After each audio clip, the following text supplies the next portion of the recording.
We are Charlotte Ray's legacy, Black women attorneys, and the cost of the law. If you don't know Charlotte Ray, she was the first Black woman lawyer admitted into the District of Columbia bar in 1872. I just learned that. It's fascinating. So, we're going to talk about the experiences of Black women attorneys. If you are a Black woman attorney, you need to watch this discussion today because we're talking about the experiences that Black women attorneys experience in the legal profession in terms of the toxicity, the stress, and the burdens that they experience in the legal field. And also what happens when the burden gets heavy and maybe you might need that additional support. What happens for Black women attorneys, and what are some of the ways that Black women attorneys can get support? If you don't know me already, I'm Dr. Kamani. I'm a licensed clinical psychologist. I've been licensed for over 20 years. I'm also a toxic job survivor, but more importantly, I'm a toxic job liberator for Black women. I'm the co-founder with Marcia of the Job Liberation Virtual Summit for Black women. If you would like to come to the third annual Job Liberation Virtual Summit for Black women, in which we teach Black women about how to exit plan to get out of a toxic job or a job that you have outgrown. So how to plan to replace your income and your benefits, health insurance and retirement. Again, how to plan for when you want to leave the job. If you want to come to the third annual Job Liberation Virtual Summit, which starts May 1st, the waiting list information is in the description section of this video on YouTube. So thank you everyone for joining. Apologies for our delay. We had some little technical issues. So as you're coming into the room, give this video a thumbs up because you know it's going to be good because we're going to have a good conversation with some attorneys today. So I'm going to start with Marcia. Marcia, can you please introduce yourself? Sure. My name is Marcia Narine Weldon. I have been practicing for 34 years. I am a unicorn in that I've loved every legal job I've ever had, but I have been in some workplaces and some workspaces which weren't particularly healthy. So the benefit of loving the work and not always loving the place, I understand that. I also coach a lot of Black women lawyers who are either trying to decide whether they want to stay in the profession or stay in the firm. So I'm really excited to be here. This is a really important topic. It is. And Marcia, I just want to say two things you said. One is that sometimes we can love the work and not love the place. Mm-hmm. And it's important for us as Black women to recognize that we don't have to stay someplace to still love the work, that we have the agency, that we have the credentials, that we have all those things that we can do the work elsewhere. So if the environment is harming us, we're able to go somewhere else. Many times we think we have to stay at that one particular job, and that's not the case. So thank you for saying that. And then I have my Spelman sister here with us again, Stephanie. Stephanie, can you please introduce yourself?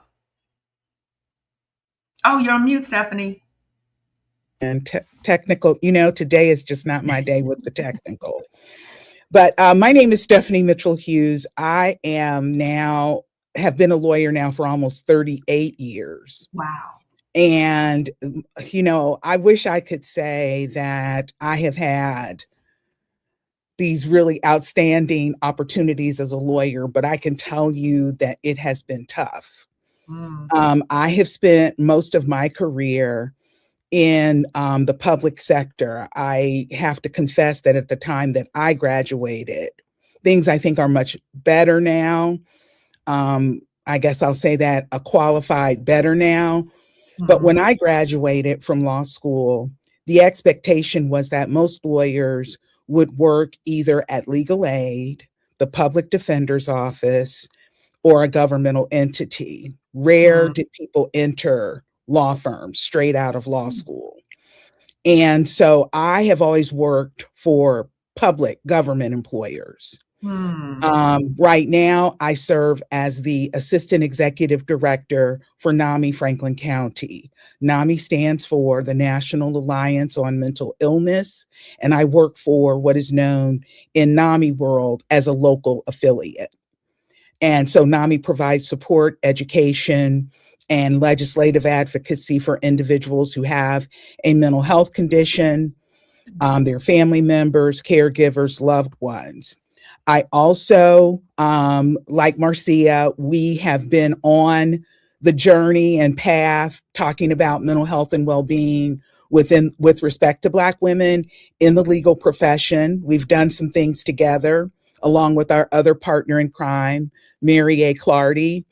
And I also host a podcast called Resilience 2.0. So we talk about the journey through life's hard places.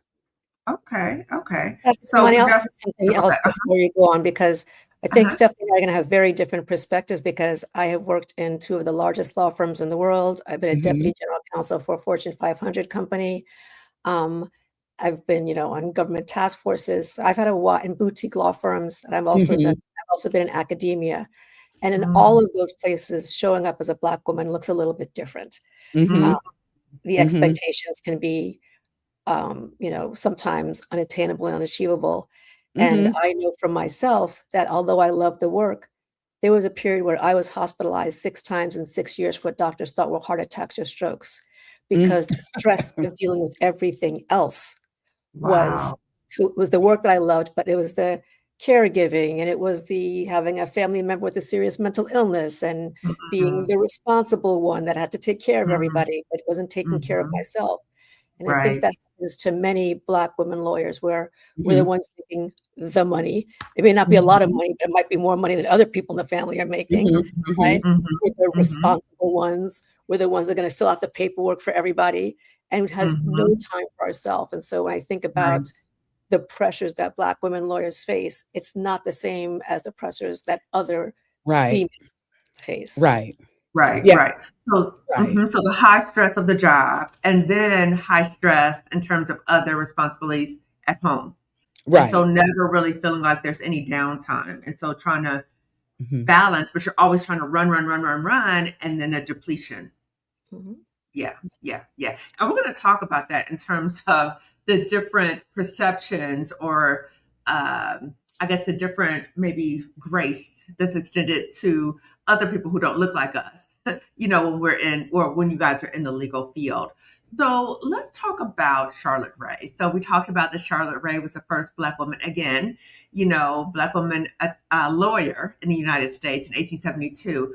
So she broke barriers back during that time. So why do you think that even though she broke barriers in 1872, that we still don't see that many Black women in the legal field? Why is that? So in 1872, she broke these barriers, but Mm-hmm. in 2026, we still don't see that many Black women in the legal field. Why do you think that is? It's just very, very, because it is a space in which it's like Marcia said, you do not see a lot of people who look like you. I Mm, think about, I have friends, of course, some of our Spelman sisters whose mhm, parents were lawyers or judges and what have you. mhm, And when they graduated from law school in the 50s, mhm, their option was to either hang up their shingle or work at the post office. And then it's like I was saying, over time, we evolved to the expectation, the narrative created mhm, by other people, that mhm, our only interests, the only things we could do were legal aid and, the public defender's office. mhm, You know, and now you have Marcia, and that you think about between 1872 and now, and Marcia, and there are others like her who have mhm, blazed this trail into law firms, but there's still not that foundation that has been laid, just like it would have been if we were teachers, for example. mhm, mhm, When my parents went to school, when they graduated, they were teachers. mhm, And it's sort of hard and difficult to evolve. And now with some of the cuts that we have seen, it's going to be even more difficult, because right. if you can't fund your extended education, your advanced education with graduate plus loans, what are you going to do? Law school True. is expensive. Yeah, yeah, yeah. What are your I thoughts, think Marcia? I think another factor is that the law, yes, the doors were open, but the law rewards assimilation, sameness, being with the Mhm. status quo, walking the same line. Mhm. It doesn't reward creativity of expression, Right. differing opinions. And as much as people talk about diversity of viewpoints, that's not really particularly rewarded if it doesn't go with the status quo. And so Mhm. it also rewards endurance. And Lord knows Black women can endure, right? But it's endurance at a different scale because the standards are not the same. The finish Mhm. line keeps moving. The goals Mhm. keep changing. It's like a whack-a-mole kind of a thing. And I think Mhm. women lawyers in general experience this, but Black Mhm. women lawyers, Latino women lawyers experience it in a very different way.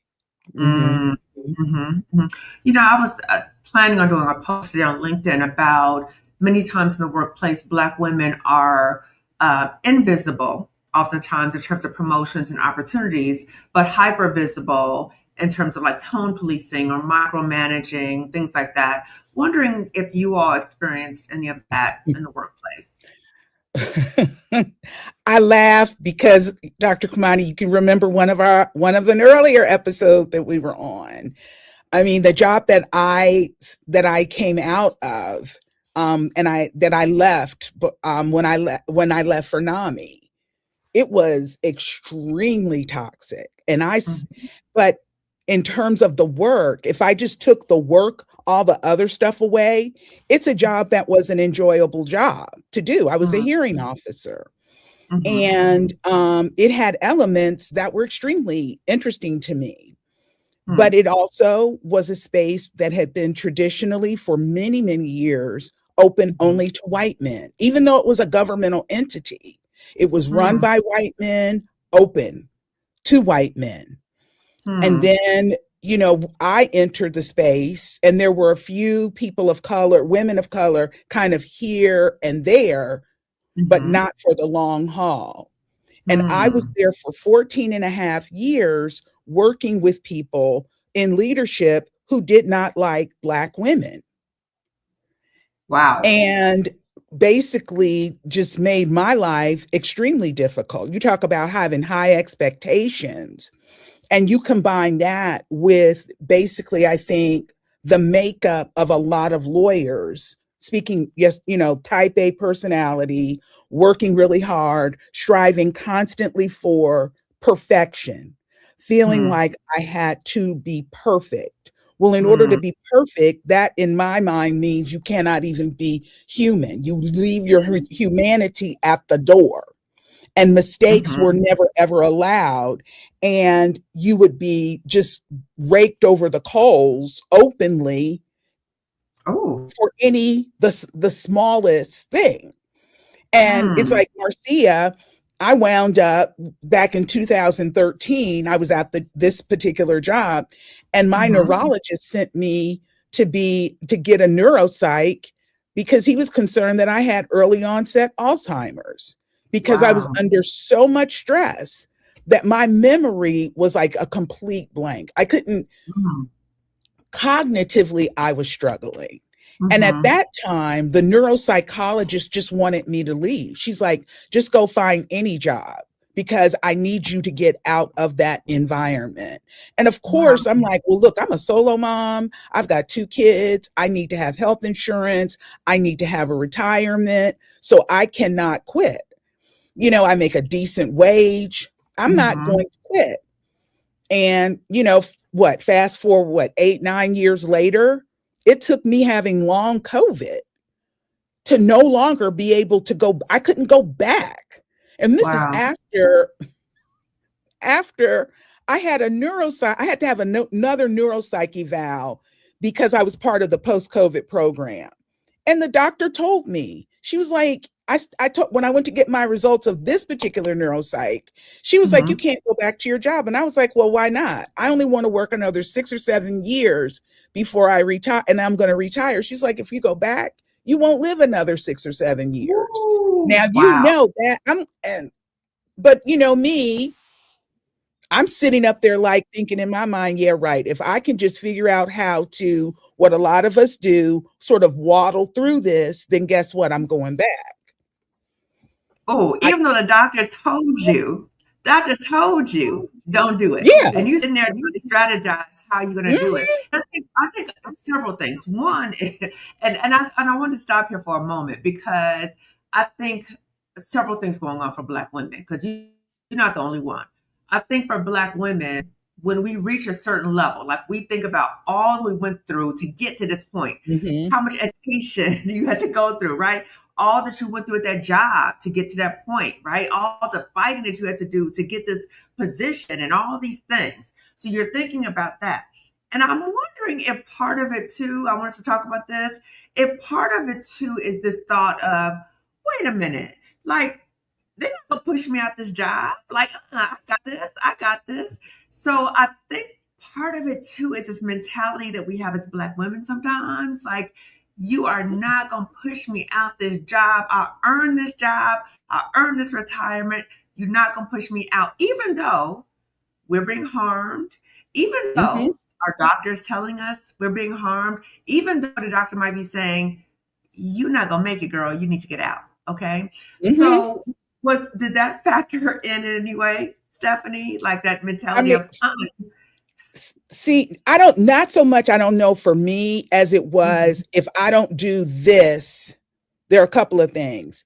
If I mm, don't do this, then what is there going to be for me?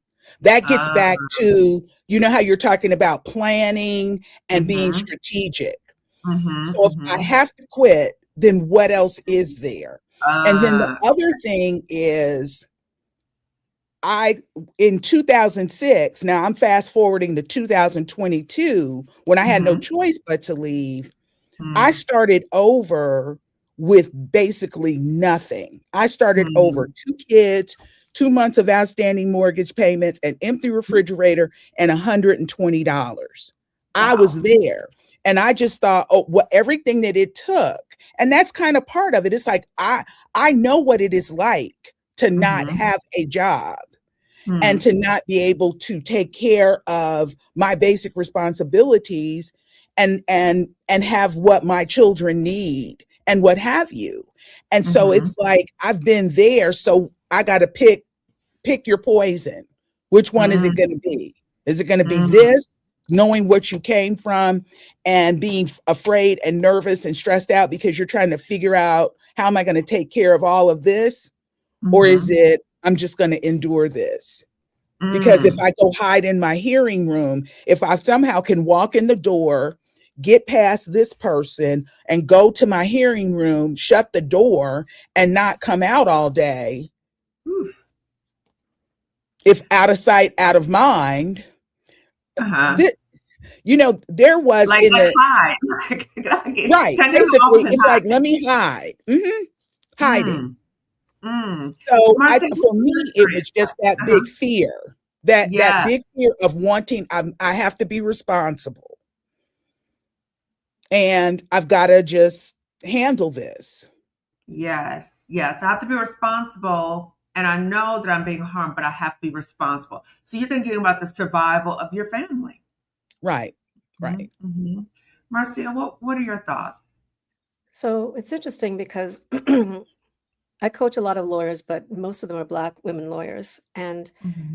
some of them, like I said, want to leave the profession. They may want to leave the firm, the job, the agency. But the biggest thing that they'll say, especially those that are in big firms or in-house counsel who are making a lot of money, they'll say, I'm the first person in my family to be a lawyer. Who am I to be unhappy when I make X amount of money? How am I going to let people down in my Wow. family? I worked so Hmm. hard to get here. So I just need to be grateful that I've got this job and I'm just going to Right. power through. Partly because Wow. I am the breadwinner of my family. And then the other thing that comes up when I talk to lawyers of all types, all races, genders, is what am I if I am not a lawyer? Because Yeah. their Mm, identity has become so tied to being the lawyer, Hmm. especially if Hmm. you're mm, the first generation person to go, some of them are the first to go to college, much less law school. So Hmm. mm, their entire family is so proud that, Stephanie's the lawyer in the family, so they Hmm. mhm, get that identity. And so if they're making good money and they are in a place, they don't feel that they have the right to be unhappy. And Right. it wow. actually causes some of them to question their own feelings. Maybe I'm Wow. being too sensitive. Maybe this isn't that bad, right? Hmm. You know, Right. how many of us are there? I've got to stay in the firm. Mm, I got to make it to Hmm. court. I got to pull other people up when it's really literally for some of them killing them. I've seen it with hair loss, with the seeing the therapist twice a week now instead of once a week. Those who even get therapy, because there's a whole lot of people in the Black community who, they're like, I can't go to therapy. My family just says pray on it, you'll be all right. So there's and many Black women want to talk to a Black woman therapist. And Dr. Kwani, I know you know that the number of Black women therapists is similar to the number of Black women lawyers, very, very low. So Right. who am I to be unhappy? Nobody's going to understand this. I'm going to let down my family. And what am I if I'm not a lawyer? Right. Wow. Right. Wow. Right.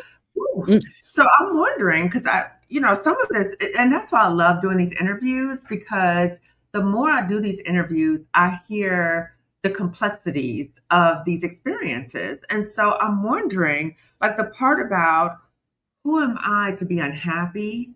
Right. I'm just like, I had never heard that before in terms of from attorneys or lawyers. Did either one of you ever experience anything like that? And if so, how did you address that? There was a point when I was in-house, when I was looking for different challenges. I was in-house for 12 years, very happy.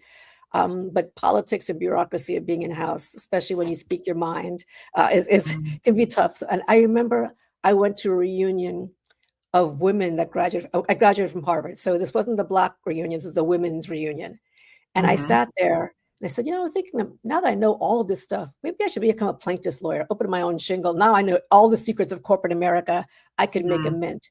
And these three women looked at me. One was Black and two were white. And it said, how many women deputy general counsels of Fortune 500 companies do you think there are in this country? How many Black women? You know that you have hired so many women to work on your matters that they have made partner because of you. You have a responsibility and a duty to stay in that role. And I was like, okay. And so I stayed a little bit longer. It actually ended up being good for me. But it wasn't the pressure from the family. It was other people saying, you're in a role that most people don't get to. You have the ability because you can hire counsel for, 6 and 7 figure engagements. And a person like you understands the need for other women, for people of color to get that business. So I almost felt a little guilted into it. And it actually worked out well because I ended up getting another promotion and doing other stuff, right? But it was still an interesting perspective of, I felt this huge responsibility to help other women because I was in that position to do so. So it wasn't a who am I to be unhappy? I almost felt that I had a responsibility. There's a lot of Black women who have made partner in this country because I gave them work, and whenever they went to the other firm, the work followed. And that was personally fulfilling to me. When I finally decided to leave corporate America, is because I felt I had something bigger that I wanted to do. I wanted to teach. I wanted to impart knowledge to the next generation of law students. So I didn't leave because it was toxic or anything like that. But I stayed longer than I would have because other women said to me, we need you where you are. Okay. And so how were you able to, because you said initially it was fulfilling, right? How were you able to identify for yourself, like, this is no longer fulfilling for me. This is what people want from me in the sense of responsibility, yet this is no longer fulfilling for me. So how were you able to come to terms with that and work through the kind of guilt that people were like, no, you have a responsibility? Because I can imagine other Black women are in a similar role, like leadership roles, and feel a sense of responsibility. Like, I have to stay here to look out for other Black people, Black women coming in, but I'm not fulfilled, or I'm being harmed in this environment. For me, it was a little unusual. I was in the succession plan to become the general counsel, and anybody that was on the succession plan for the leadership team had to go through executive coaching.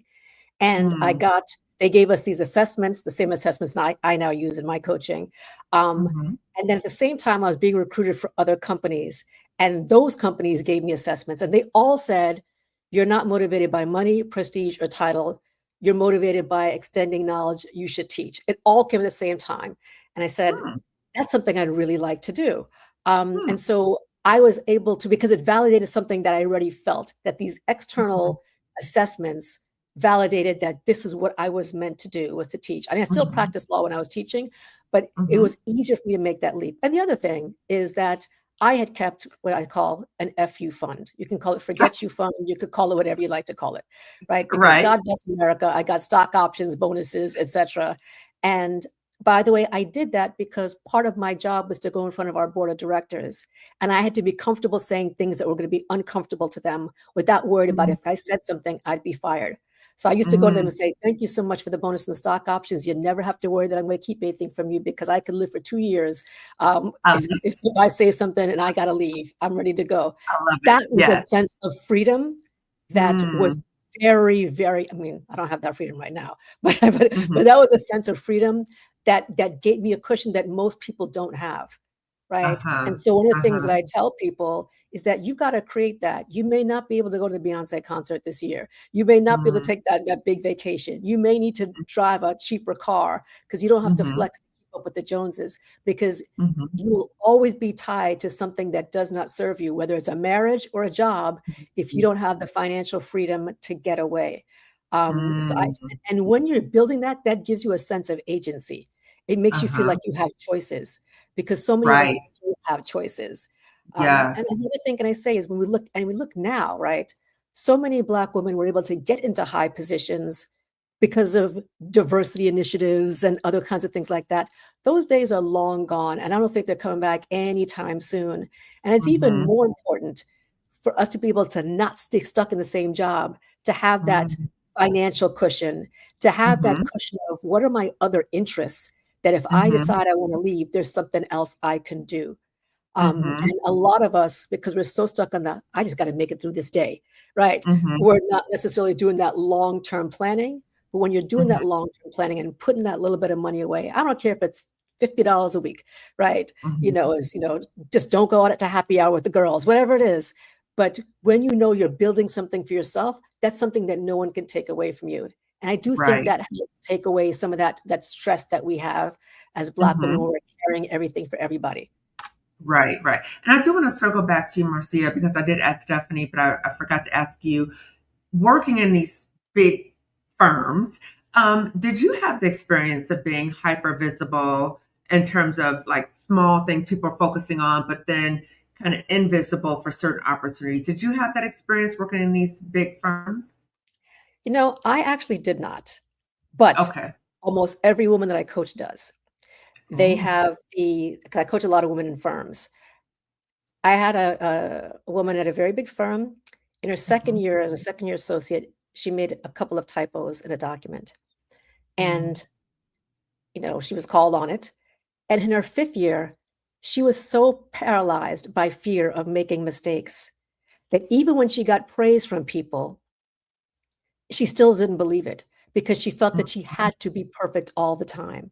Ooh. Your average white male had been like, all right, I fixed it, I'm done. But she was, Right. I'm here, I'm a Black woman at this very big firm, all eyes Mm. on me, I can't make Mhm. mistakes. Right. And a lot Mm. of us experience that in leadership, whether you're at a big firm or you're at a government agency, right? If you're one of Mhm. the only, one of the few, then you are the Mhm. example. It's like, see, that's why we can't Mm. hire any more Black people. See, that's why the Oh, diversity initiative didn't work. See, we right. brought her in and look That's what a happened. diversity hire. Yeah, and we are the representative of all Black lawyers Right. everywhere, right? Right. And that is a Right. huge amount of pressure to bear. Mm. It's a huge Mhm. amount of pressure to bear. Mhm. And Mhm. so when I look at Black women lawyers in general, we have, Mhm. let's think about all the pressures in 2026. You Mm. have just watching the news is a stressful experience. So I don't watch the news. I There's read the that, news. yes. Feel something in the Right. world, right? So, number Mhm. two, you've got, a lot of people I know have, family members from other countries or they're immigrants. They got to worry about ICE, right? They got to worry Mhm. about, being in a protest and something could happen. They got to worry that at Mhm. any moment somebody might just come and take a family member, right? They've Mhm. got to explain things to their kids about what's happening in the world. They Mhm. are now being looked at as that diversity hire. And so they're going Mhm. to have more scrutiny. You know, Mhm. costs are going up. Stephanie mentioned the student loan issues. I think of people going into law schools right now, it's going to be much harder because there's going to be caps on student loans. So how do you Mhm. afford to do these things? How do you pay back this debt if you can't find the right kind of job that is going to be able to pay this debt? Will you go Mhm. into a job? I, by the way, did not plan to go into big law. I planned to go into public service when I graduated, but I graduated with 120,000 in debt. It would have been even Ooh. more if I didn't graduate from college a year early. And like, I can't help the poor and the indigent. I got to make some money, right? Mm. So my path was never to go into big law, but I Mm. did it. And I found a place that allowed pro bono to count towards your billables, and that Oh, filled my soul. Right? We did okay. major impact litigation, and that Mhm. was what filled my soul. And so I Mhm. specifically made sure to choose a firm where I could make a lot of money so I could pay back Mhm. my bills, but I could also Mm. do something where I could help my community and other communities around me. Because Mhm. otherwise, it would have been very hard for me because it was the complete opposite of what I thought my life path would be. Mm. Mm. Okay. That's a long So answer to your question. So I hope I yeah, answered yeah. it. Yeah, yeah. No, you answered it. So I'm curious in terms of, because I just can imagine, like, as lawyers, attorneys, because I've heard a little bit like billable hours and it's like down to the minutes. I'm like, that is ridiculous. That, I mean, the work seems outrageous, but then like the billable hours just seems like, oh my gosh. So how does all of that impact, or how might it impact mental health, right? Particularly when you're thinking about for Black women in these high stress environments, and let's say we're one of only or a few of the Mhm. Black women in that environment. How might that impact mental health? Well, I mean, that question that I posed. I had a colleague ask me, and this was a white female attorney, ask me if I was surprised that when people were starting to return to work in during the pandemic, the two people at a large law firm who did not want to return to work, or who decided and requested mental health leave, both of them happened to be Black female associates. Hmm. And she asked me if that I was surprised by that. And I absolutely am not surprised by that. And I'll say that whether they worked at a firm, of course the dynamics at a firm are going to be different. Mm-hmm. Probably the biggest difference between law firms and governmental entities is that the billable hour requirement. We don't Hmm. have to bill so many out. We don't have to bill hours. We have to track our time, but we Okay. don't have to bill hours, and we don't Mm-hmm. have this big number that we are looking at that we have to meet, Hmm. at the end of the year, but we're all held to the same standards and Mm-hmm. everything. Mm-hmm. And for me, in many respects, the pandemic was a game changer, especially for Black women lawyers, Hmm. because when I left, I'll just use myself as an example. So I'm Mm-hmm. in this toxic space, and then they tell us that we all have to go home and we're going to be working remotely. Mm-hmm. Well, I thought I didn't, first of all, I didn't take it seriously. That was number one. But number two, I did not want to go home and work, because my home was the place where my safe place where I could go and recover from Hmm. all of the foolishness that I Hmm. had to deal with on a day-to-day basis. Mhm, mhm, mhm, And so we go home. I didn't get like extra office equipment. I didn't even go and buy a chair to sit in. I just came home, managed to get my hearing station and all my stuff set up so that I could put my headset on and start conducting hearings the next day. mhm, When you think mhm, about it, what I thought was going to be a few weeks they're still working remotely. hmm, And so we're at home, we're in a safe place, most of us. mhm, And then what happens? All that armor, all of the breastplate, the mask, everything that we wear on a day-to-day basis to navigate these spaces, we've taken that off. hmm, Finally we're at home long enough to mhm, say, okay, well, I'm going to start taking this off, mhm, because you're relaxed. It doesn't fit. It's too tight. mhm, mhm, And then what happens? They tell us, oh, you got to come back into the office. hmm, And when they say that, I'm like, you all are not ready for us to come back to the office.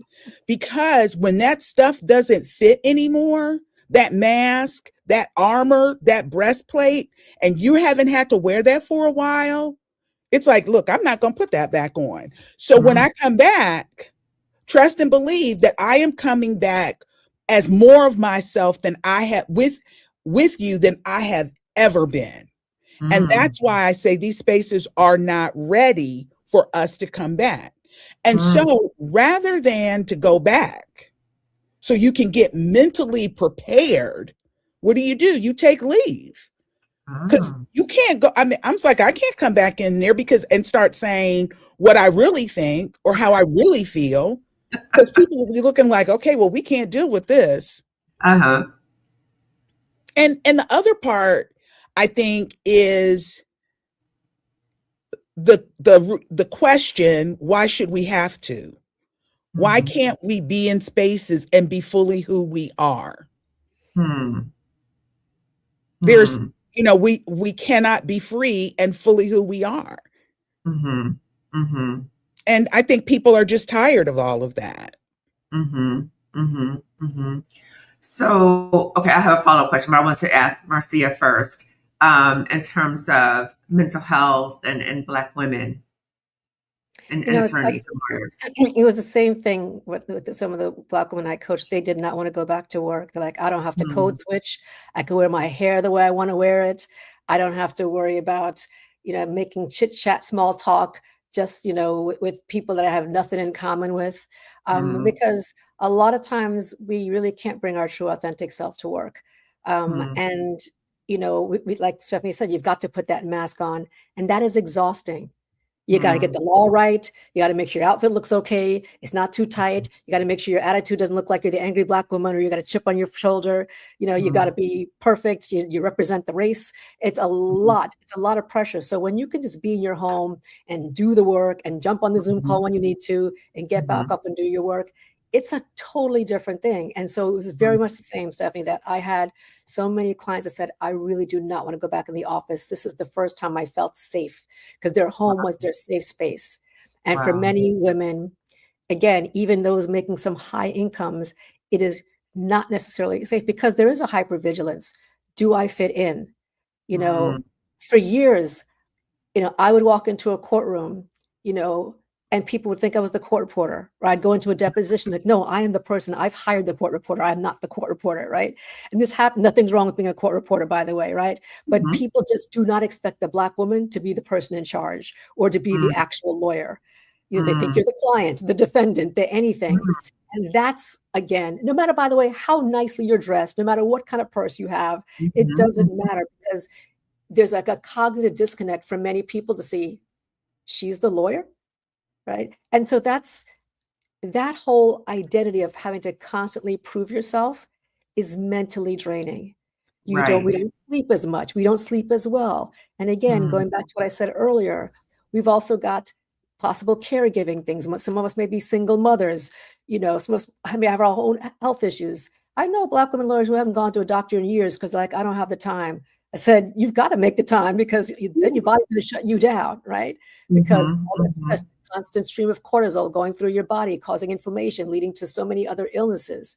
And Black women, we are prone to other kinds of illnesses as well. And then what happens mhm, when we're stressed? We stress eat, and we don't go for like the good, let me get an apple. We're like, let me go get some Cheetos, right? We go, so we will stress eat the stuff, the ultra processed food, which is not going to help us. We don't get right. outside. We don't make the time to exercise. We don't make the Mhm, time to take care of ourselves because mhm, by the time we get back from work and get in our safe space, we're just exhausted, right? We're yeah, just exhausted. And yeah, and it seems like it's too much work to take care of ourselves. And yes. that's where that leads to the struggles, the mental health issues, and like I said, the physical issues. That's what caused me to be in the hospital so much, right? Because I Mm, was going, taking care of mhm, everybody else, trying to be perfect at work, getting promoted, making a lot of money, but the money does not buy your health, you know. no, And the harder that you work, whether you think you have to work that hard or whether you actually have to work that hard, the more you're taking away from your own peace and mental well-being. right, right, right, right. And it's interesting when you talked about the constantly having to prove yourself. So it's like constant. It's never enough, never enough. So you're constantly trying to prove yourself actually in your job. And it sounds like once you go to court, that you're constantly proving yourself too. And it's like these quiet but not quiet indignities. So you're swallowing these indignities constantly and having to perform your job at a very high level. So I'm curious, when Black women request medical leave or mental health leave, is their reception or their request for that, is that seen differently than other colleagues? I think that what and you know, you figure out other ways of couching it, Hmm. because we unfortunately, and this is something I think that is endemic of the profession itself. Mm-hmm.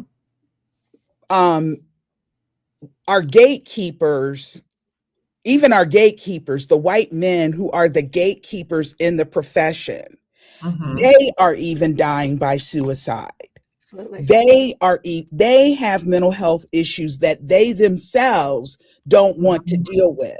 And Mm-hmm. so if they don't want to deal with it, they don't want you coming into their space and talking about this. Hmm. And if they're not taking time off to go take care of themselves, then if we come in the door and say we want to take some kind of leave, we're going to couch it in such a way that it's not a lie, but we're really not going to tell people what's going on, because then it becomes, well, we're going to give them an excuse to say, oh, well, we can't have Stephanie come because, she's going to do thus and so. And it's like, so you can't. So I mean, I just don't see people openly doing that. Uh-huh. Uh-huh. Um, and then the other And thing is safe, it sometimes sounds like. people they may not do it at all. And then Mhm. you'll do what one person who I know said that she did. She was working at a large law firm and she Mhm. ran screaming out of the place, just Wow. Ooh. screaming out of the firm. Oh my God. And, it's like, I'm like, oh my gosh. I mean, if it's that bad, your hair is falling out, Oh. patches, and people are saying, well, are you okay? And you got bald patches and this and Mm. that and all this other stuff going on, but you're Mm. not going to say, I need mental health leave. Yeah. Maybe Yeah. it's gotten a little bit better, Mm. but and see, the other thing is you have to think about, and what a lot of people may not know is the way Mhm. that issues are handled within the firm, within the profession. Hmm. So lawyers are notorious for planning and thinking 20 steps ahead. It's Hmm. just, you don't go to law school to learn the law. You go to law school to learn how to think. That's the Hmm. whole purpose.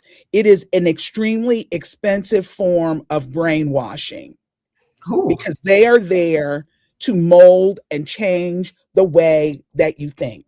Hmm. And so lawyers, because of that, we have some of the highest levels when you look at substance use disorder, mental health issues, untreated Hmm. stuff. And so what happens is lawyers can get help for their issues, but because of the stigma about those issues within the profession, Mhm. something horrible has had to happen before they can get to the point where it is okay, deemed to be okay for them to Mhm. get help.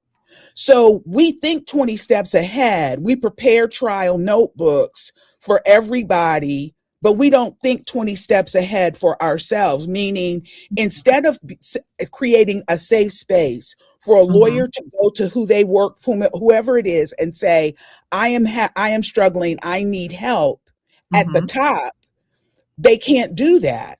So what do? They self-medicate, whether it's with food, whether it's with drugs. And then what happens? Start missing deadlines.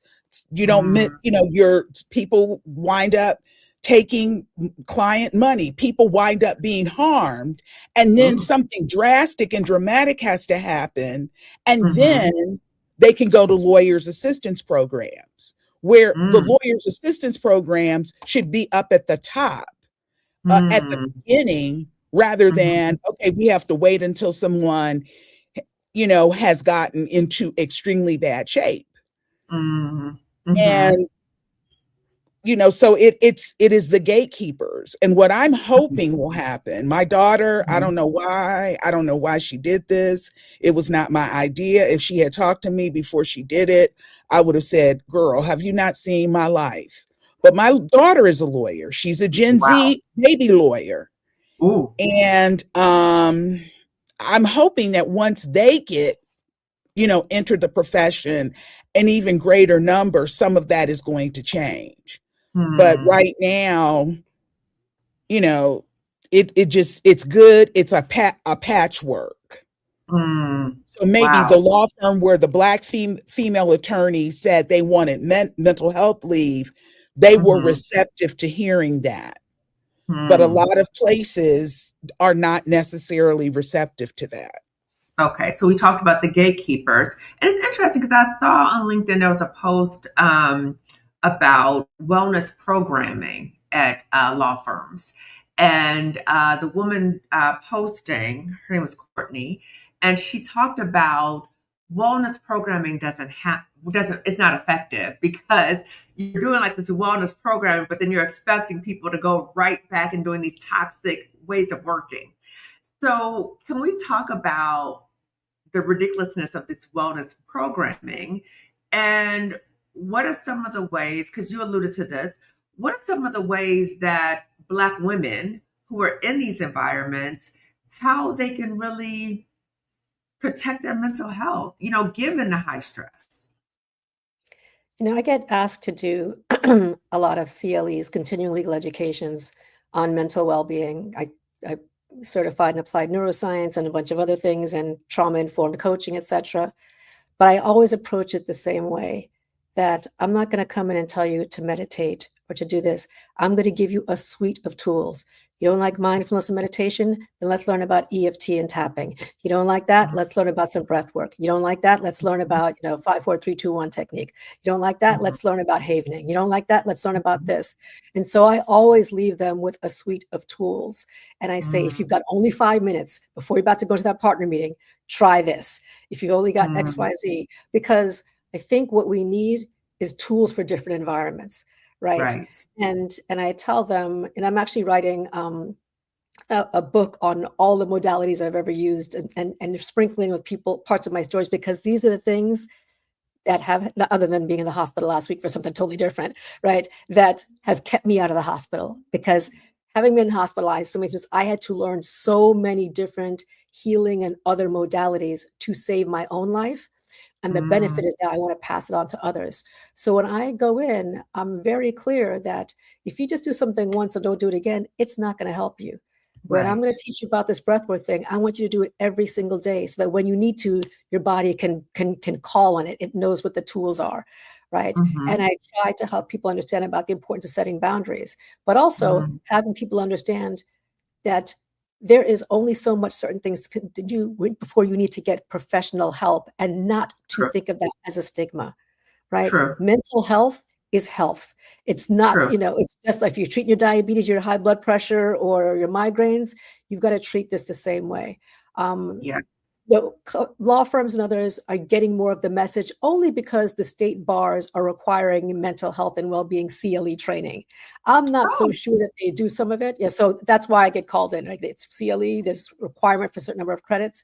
But I always make sure to leave people with a suite of, if you don't like this, then try this. Because you'll have people come in, we're going to learn yoga today. Something like, I don't like yoga. Or we're going to learn to meditate. A lot of times my clients, like, I sit there for 20 minutes thinking about all the things I've got to do. And then I'm like, so 20 minutes I could have been billing, right? I said, then fine, don't do Mhm, it. And try something else. But mhm, there's a core thing that, I think I told you before we got on the podcast, that our issues are different. I did mhm, something on mental well-being and resilience for Black women lawyers a couple of weeks ago. mhm, And it was all about not having to hold on to anything for anyone else. And I did a mhm, meditation at the end, which lasted about 15 minutes, mhm, and a visualization exercise. And people were crying. They were getting a release because it said, for the first time, because of the words I was using, they didn't have to think about being responsible for anything but themselves, that they gave themselves permission to focus only on what they were feeling, to validate their own feelings, and more importantly, to realize they are not alone. They are not an Yes. anomaly. There is nothing wrong with them. Nothing needs to be Mhm. fixed. It is the Mhm. system that needs to be fixed. It is not the person, right? And the Right. profession is, and Stephanie mentioned, I'm going to be in New Orleans next week on a panel on mental health and well-being. One of the people is a white male partner who almost died by suicide. He's going to, Wow. by the way, be able to impact the audience in a very different way than I'm Right. going to be able to impact. And Wow. so, we need to think of the very special issues that we face, and we need Mhm. to make sure that people know what those resources are, that there are Mhm. Dr. Kamanis out there, that there are, Mhm. I wish there was just a database that we could send out to all Black women lawyers of here's the Black women therapist that you can go to, right? Because Mhm. is one thing, but I stay in my lane. I know when when I'm not, supposed to go farther.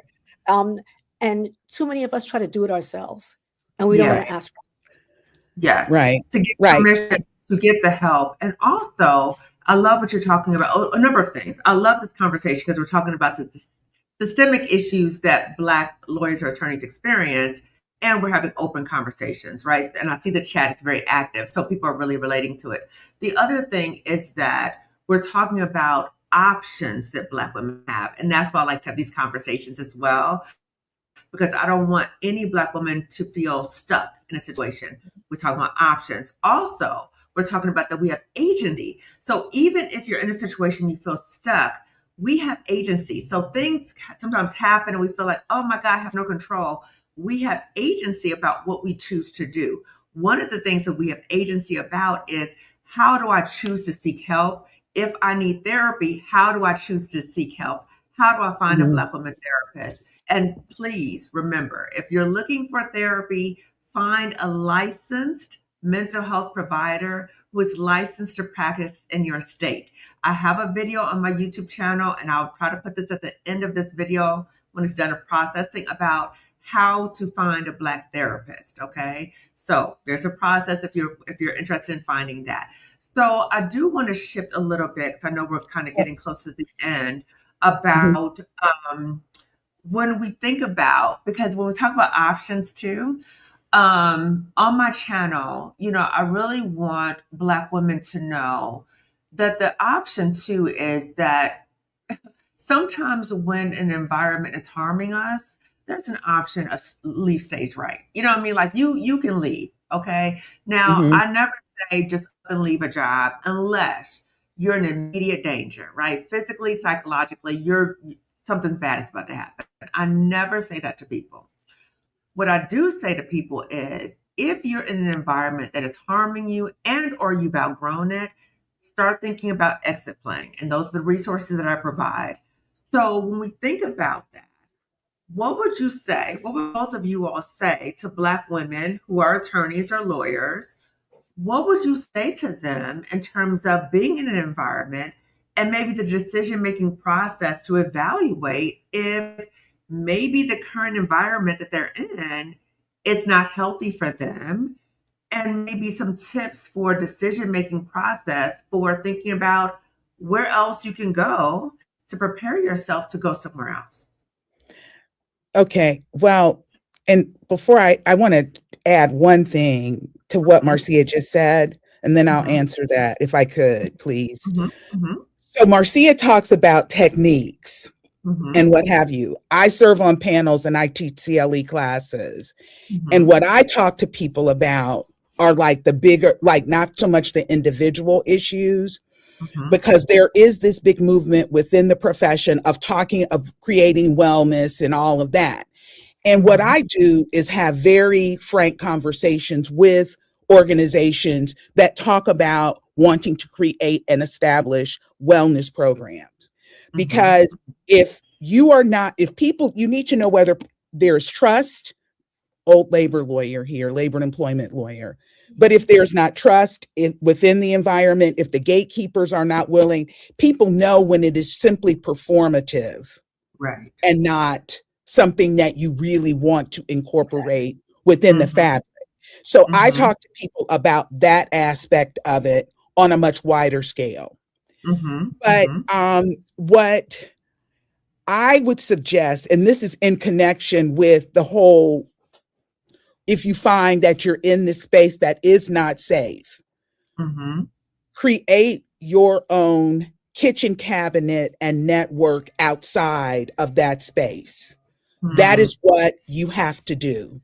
You Mm-hmm. have to you've got to build your network, your chairs, and your table outside of the space. So that Mm-hmm. way, when it is time for you to leave, your network, people who you can trust, are are able to they will know, okay, Mm-hmm. Stephanie is looking for a job, or Mm-hmm. Stephanie is in trouble. What is it that we can do to help her? And I think that having a good therapist, having different techniques that you can use, whether it's Mm-hmm. meditation, whether or not it's tapping, whether or not it's acupuncture, whether or Mm-hmm. not it's yoga, whatever Mm-hmm. that happens to be Sleep, for you. the importance of sleep. Yeah, and sleep, but We we won't even, completely yeah, let's talk, I underestimate the mean, just importance of that. good sleep. Rest. Mhm. That Yes. is absolutely an imperative. And Mm-hmm. so if you do those things and build your toolkit, that's what Yes. that I have found myself throughout the course of my career having Mm-hmm. to build my own tables and chairs, having to Mm-hmm. build my own network. So start building your network, plant Mm-hmm. your seeds, find Mm-hmm. people, and this is amongst people who you can trust, your kitchen cabinet of people, and do it. You may need to go outside of the environment that you are in. And I would also encourage you to get a strong executive coach, or a good therapist, a really Mm-hmm. good therapist. Mm-hmm. And so that's what I would add. I love that metaphor. A kitchen cabinet and a kitchen. Okay, I'll use that. Okay, Stephanie, I'll coach you too. Okay. Okay, thank you. What about you, Marcia? What would you say? Remind me of the question, please. So for Black, we're talking about options for Black women and for Black women lawyers or attorneys, thinking about what is the decision making process that maybe you can offer for evaluating like this environment is just harmful for me. Like, you I'll tell you what know, I tell people. I tell yeah. people to make a list of must-haves, nice-to-haves, and can't-haves. 10 of them. Mm, I must not have to travel more than 20% of the time. I must be able to mhm, be whatever it is. And I want you to look at your current role and see how mhm, many of your can't-haves you are tolerating, right? mm, And what is that costing you? How mm, many things are on your must-have list do you actually have? And then mhm, you start to plan strategically, because if you're not getting what you need, and these are the things that feed your soul. And I saw mhm. something in the comment about not all lawyers are rich. I coach lawyers who are very, who are in public interest, etc. They're all unhappy. Oh, The more I say that to point that the making the more money does not make you happier, right? At all. And so I tell people, why are you choosing to tolerate this? Why are you choosing to what is leaking your energy? Right. And I mhm, completely agree with Stephanie of having that, the kitchen cabinet, that table, but also it should not only be Black women lawyers, right? I will say, oddly, the people who did the most for me were white males, because they're like, I have a Black woman I can help. I mean, that's a cynical way to look at it. I'm not a racist. Look how I help Marcia, right? But I don't think that was the case. But we talk about having our mentors, but we also have to have our champions. The champion, mm, the person who's going to speak about you when you're not in the room. And how do you mm, get so few people are posting things on LinkedIn. Post what you know on LinkedIn. Become a thought mm, leader so people start to seek you out, right? mm, Volunteer at organizations, volunteer to speak. Every state has a speakers bureau. Go and volunteer to speak to groups of people. Get your name out there, because it just takes one person to sit there and say, something, I heard this person speak of something. She might be the right person for us. Get out of mm, your house. Get out of your circle. Yes, you want to have that trusted group of people that are like, girl, you're over exaggerating, or no, you are really correct. That is, you're not being gaslit. There's kind mhm, of different ways that you can think about it, but widen the circle, But also, we got to put ourselves out there. And as much time as we can spend scrolling on social media, we can spend time posting on social media in ways that show that you are an expert. So that when opportunities come up, because when recruiters are looking for you, they're looking on LinkedIn. And just because you have a profile, if you're not saying anything there, it's not helpful. So I have gotten jobs, interviews, requests just because I post frequently on LinkedIn. And it's not always about job related stuff, but people see who you are and you widen your network that way. Volunteer work, and people may say, I don't have the time. First of all, volunteer work fills your soul, right? And you never know who you're volunteering next to. You could be volunteering next to the husband of the person whose wife needs to hire some lawyer for something. So keep your kitchen cabinet close, but also be willing to expand your circle. And don't think that a white male or a white female can't help you, because sometimes we're like, well, I'm just going to be black, blackity black, which is nothing wrong with that, right? But sometimes the person that can help you does not look like you, but they're watching you. And we have to remember we are always being watched, no matter what. And a smart business person in a law firm or a company, etc., is going to want to get the best talent, regardless of race or gender. And so your job is to do your job with excellence so that people notice you and your name comes up when you're not in the room. And that's what I'd recommend to people. So in summary, your must-have, nice-to-have, can't-haves. What are you tolerating? What aren't you getting? Use that to evaluate your current role and future opportunities. Number 2, get that FU fund started. I don't care if it's $20 a week. So you have to build that little financial freedom. So when you're ready to go, you're not handcuffed to where you are, whether that's a relationship or a job. And number 3, really kind of think about what are your personal values and your mission? Because sometimes we don't even know. We don't even think about what is important to us. What does feed our soul? And you got to stop and sit there and think about it, because you can't do your must have, nice to have, can't have until you know why this is important to you. So those are some suggestions I would have. Those are great suggestions. So I'm going to read the community chat and I'm going to give our guest the last word, and we're going to start winding down. So I see a lot of hellos in the chat. With the hello from Alabama.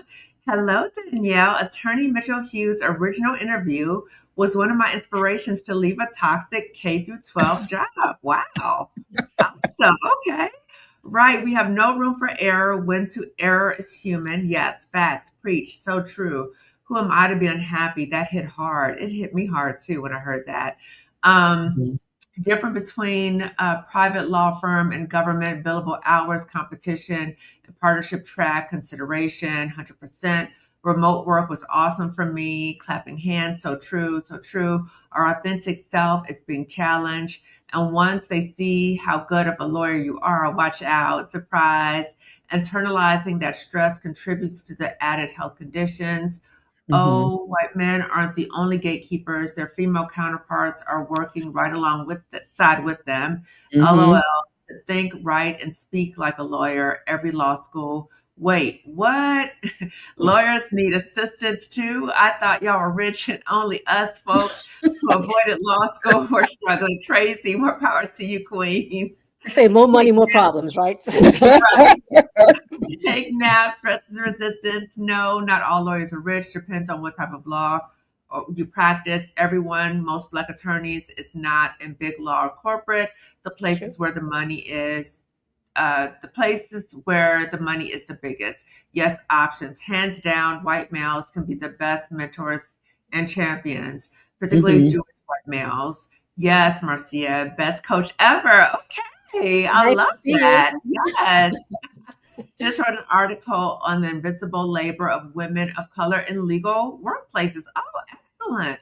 Credibility labor, the labor of being believed, non-promotable task labor, cultural and emotional labor, and socioeconomic navigation labor, to name a few. Equality doesn't equal equity for us. Excellent. So that's Tracy Perkins. Excellent. Definitely to check that article out. Yes. Yes, absolutely.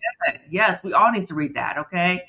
So, everyone, thank you so much for watching today. Give this video a thumbs up. If you know a Black woman, attorney, lawyer, you send her this video. She needs to see this, okay? Now, before we wind down, ladies, can you give just parting words of wisdom to any Black woman in the legal field who might be watching this right now, let's say she's watching it live, or let's say she's watching it later, particularly Black women who are watching this on a Sunday, and she may be experiencing the Sunday scaries, thinking she got to go to work tomorrow, and she is dreading going to work tomorrow.